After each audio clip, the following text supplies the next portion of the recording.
नमस्कार मित्रांनो, नर्सिंग एक ईश्वरसेवा मी आरोग्यदूत या चॅनलमध्ये मी अक्षय तुम्हा सर्वांचं मनापासून स्वागत करते। मित्रांनो, तुम्ही जर माझ्या चॅनलवर नवीन आले असाल तर चॅनलला सबस्क्राईब करा, व्हिडिओला लाईक करा आणि शेअर करायला नक्कीच विसरू नका। तर आजच्या व्हिडिओमध्ये आपण बघणार आहोत जिल्हा परिषद JNM 3rd इयरमध्ये विचारला जाणारा महत्त्वपूर्ण प्रश्न। थोडक्यात माहिती बघूया त्याची। 5 मार्काला हा प्रश्न विचारला जातो।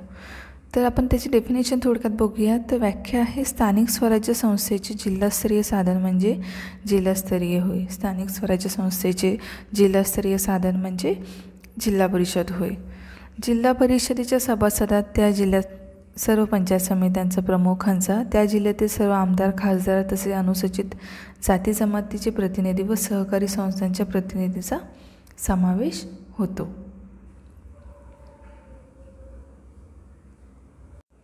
जिल्हाधिकारी हा जिल्हा परिषदेचा मतदानाचा अधिकार नसलेला सभासद असतो।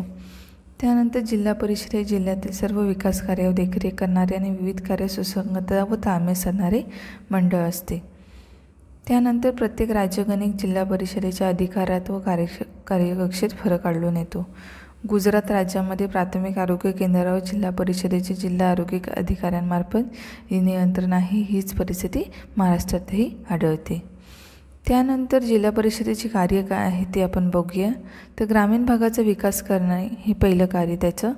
जिल्हा परिषदेचे मुख्य कार्य म्हणजे ग्रामीण भागाचा सर्वांगीण विकास करणे। यात शिक्षण, आरोग्य, पाणी व्यवस्था, रस्ते, शेती आणि इतर आवश्यक सुविधांचा समावेश होतो। त्यानंतर दुसरं आहे प्रशासन। प्रशासन म्हणजे काय, तर जिल्हा परिषदेकडे जिल्हा स्तरावरील प्रशासकीय कामकाज पाहण्याची जबाबदारी असते। यात विविध सरकारी योजनांची अंमलबजावणी करणे तसेच स्थानिक स्तरावर विकास योजना राबवणे यांचा समावेश होतो। तिसरं आहे राजकीय कामकाज। म्हणजे काय, तर जिल्हा परिषदेचे सदस्य निवडणुकीद्वारे निवडले जातात। ठीक आहे। तर हे सदस्य जिल्हा परिषदेच्या कामकाजात भाग घेतात तसेच विविध विषयांवर चर्चा करतात आणि निर्णय घेतात। त्यानंतर चौथा आहे वित्तीय व्यवस्थापन।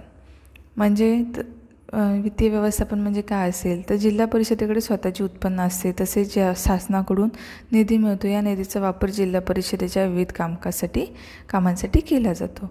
अशा प्रकारे आहे जिल्हा परिषद, तिचे कार्य आणि आपण थोडक्यात माहिती आपण बघितली। जिल्हा परिषदेचे कार्य आणि त्याची थोडक्यात माहिती। हा प्रश्न विचारला गेला ऑलरेडी पहिले, तर पुन्हा विचारले जाण्याची शक्यता असते, त्याच्यामुळे हा रिपीट प्रश्न घेतलेला आहे। ठीक आहे। तर अशा प्रकारे याच्या नोट्स काढून घ्या तुम्ही।